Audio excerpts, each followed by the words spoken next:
एक बार सोचो, तुम हाईवे पर कार से जा रहे हो, रात का वक्त है और अचानक से हेडलाइट्स डिम होने लगी, म्यूजिक सिस्टम भी बंद हो गया और फिर इंजन ने भी दम तोड़ दिया। तुम सोच रहे हो बैटरी खराब हुई है, लेकिन सच ये है कि एक छोटा सा पार्ट इसका जिम्मेदार था, जिसका नाम 90% लोग नहीं जानते, और वो पार्ट का नाम है अल्टरनेटर। आज मैं तुम्हें इस पार्ट के अंदर ले जाऊंगा, एक एक पार्ट दिखाऊंगा और समझाऊंगा। तो चैनल को जल्दी से सब्सक्राइब कर देना। तो शुरू करते हैं। सबसे पहले समझो कि अल्टरनेटर क्या काम करता है। जब तुम्हारी कार का इंजन चलता है तब अल्टरनेटर एक काम करता है, बैटरी को चार्ज करना और कार की सारी इलेक्ट्रिकल चीजें चलाना। AC, headlights, music system, ECM, ये सब अल्टरनेटर की वजह से चलता है। इसका वेट होता है सिर्फ 3 से 5 किलोग्राम, लेकिन ये 13.5 वोल्ट से 14.5 वोल्ट की इलेक्ट्रिसिटी जनरेट कर सकता है। एक एवरेज अल्टरनेटर की लाइफ होती है 1 से 1.5 लाख किलोमीटर, लेकिन अगर ये खराब हो जाए तो तुम्हारी लाखों की कार एक पेट्रोल पंप से दूसरे पेट्रोल पंप तक की भी नहीं चल सकती। अब चलते हैं हम ये अल्टरनेटर के भी अंदर, एक ही पार्ट देखते हैं हम डिटेल से।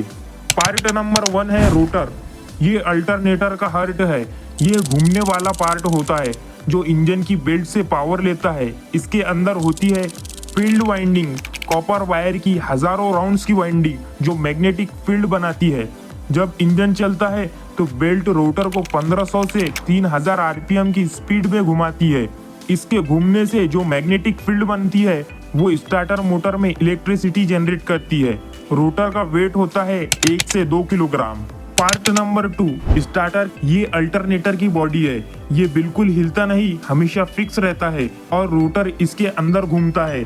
स्टार्टर के अंदर होती है 3 फेस कॉपर वाइंडिंग, फेस ए, फेस बी और फेस सी। जब रोटर की मैग्नेटिक फील्ड इन वाइंडिंग्स के ऊपर से गुजरती है, फैराडे के इलेक्ट्रोमैग्नेटिक इंडक्शन के प्रिंसिपल से 3 फेस एसी इलेक्ट्रिसिटी जनरेट होती है। स्टार्टर 30 से 50 आरपीएम तक का करंट कैरी कर सकता है, मतलब एसी, हेडलाइट, म्यूजिक सिस्टम सब एक साथ चलाओ। स्टार्टर अकेला हैंडल कर लेता है। अगर अल्टरनेटर से जलने की स्मेल आए तो इसका मतलब है कि स्टार्टर की वाइंडिंग खराब हो सकती है। Part number 3 rectifier bridge. ये अल्टरनेटर का कन्वर्टर है। अब स्टार्टर ने एसी इलेक्ट्रिसिटी बनाई, लेकिन बैटरी को डीसी चाहिए। ये काम करता है रेक्टिफायर ब्रिज। इसके अंदर होते हैं 6 डायोड्स, 3 पॉजिटिव और 3 नेगेटिव डायोड्स।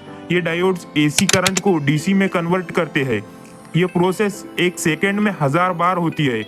आउटपुट आती है एग्जैक्टली 13.5 से 14.5 वोल्ट डीसी। अगर बैटरी बार बार 0 हो जाए तो रेक्टिफायर के डायोड्स फ्यूज खराब हो गए होंगे, और सिर्फ एक डायोड्स खराब होने से भी आउटपुट 30 से 40% कम हो जाती है। पार्ट नंबर 4 है वोल्टेज रेगुलेटर। ये अल्टरनेटर का ट्रैफिक पुलिस है। इसका काम है वोल्टेज को हमेशा 13.5 से 14.5 के बीच रखना। अगर ये ना हो तो कभी 8 वोल्ट आएगा, कभी 20 वोल्ट आएगा, और 20 वोल्ट से बैटरी, ईसीएम, हेडलाइट सब जल जाएंगे। वोल्टेज रेगुलेटर के अंदर होते हैं इलेक्ट्रॉनिक ट्रांजिस्टर जो मिली सेकंड्स में वोल्टेज एडजस्ट करते रहते हैं। जब वोल्टेज 14.5 से ऊपर जाए तो ये रोटर के करंट को कम कर देता है, और जब 13.5 से नीचे जाए तो करंट बढ़ा देता है। अगर हेडलाइट कभी ब्राइट और कभी डिम हो तो वोल्टेज रेगुलेटर खराब है, ये समझ जाना। पार्ट नंबर 5 है स्लिप रिंग्स। ये अल्टरनेटर का करंट ब्रिज है।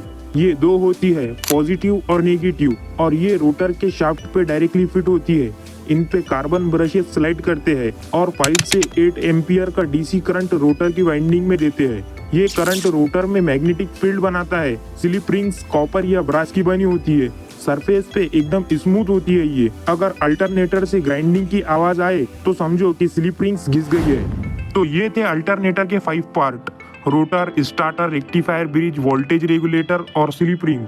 अगर ये वीडियो हेल्पफुल लगी हो तो वीडियो को लाइक करो और कमेंट में बताओ अगला पार्ट कौन सा चाहिए, और सब्सक्राइब करो यूनिक मैक को, क्योंकि हर हफ्ते ऐसा ही एक पार्ट का पूरा राज खुलेगा।